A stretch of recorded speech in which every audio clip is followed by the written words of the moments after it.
ಸಾಮರಸ್ಯ. ಒಂದು ಸಲ ಶಿವನು ವಾಯುವಿಹಾರಕ್ಕಾಗಿ ಹೋಗುತ್ತಿರುವಾಗ ಪಾರ್ವತಿಯನ್ನು ತನ್ನೊಂದಿಗೆ ಕರೆದುಕೊಂಡು ಹೋಗೋಣ ಅಂಥೇಳಿ ಅಂದ್ಕೊಳ್ತಾನೆ. ಹಾಗೆ ವಿಹರಿಸುವಾಗ ಇದ್ದಕ್ಕಿದ್ದಂತೆ ತಾನು ಹಂಸದಂತೆ ತನ್ನ ರೂಪವನ್ನು ಬದಲಾಯಿಸಿಕೊಂಡು ಹಾರಿದನು.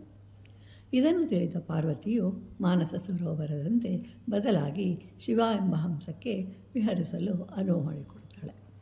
ಕೈಲಾಸಗಿರಿ ಎಂಬ ಕೋಗಿಲೆಯ ಪತಿ ಕೋಗಿಲೆಯಾಗಿ ರೂಪವನ್ನು ಅಂತಂದರೆ ಶಿವನು ಕೋಗಿಲೆಯ ರೂಪವನ್ನು ಧರಿಸ್ತಾನೆ.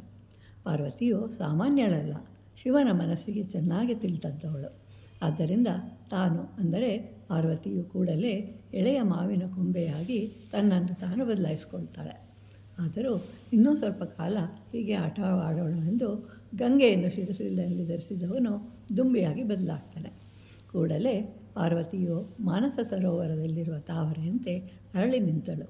ಆಗ ಶಿವನು ಆಟವು ರಸವತ್ತಾಗಿದೆ ಅಂತ ಅಂದ್ಕೊಳ್ತಾನೆ. ಕುಬೇರನಿಗೆ ಸಂಪತ್ತನ್ನು ಕೊಟ್ಟವನು ಶಿವನು.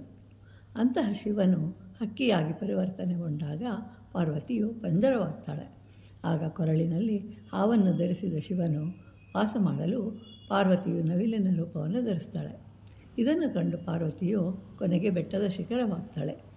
ನವಿಲಿಗೆ ವಿಹಾರಯಾತ್ರೆಗೆ ಅನುಕೂಲವಾದಂತಹ ಸ್ಥಳವಾಗ್ತಾಳೆ. ಇಲ್ಲಿ ನಾವು ಗಮನಿಸಬೇಕಾದ ಅಂಶ ಅಂತಂದರೆ ಪತಿಗೆ ತಕ್ಕಂತೆ ಪತ್ನಿ ಇಬ್ಬರು ಒಬ್ಬರಿಗೊಬ್ಬರು ಅರ್ಥ ಮಾಡಿಕೊಂಡು ನಡೆದರೆ ಬದುಕು ಸುಂದರವಾಗಿರುತ್ತದೆ.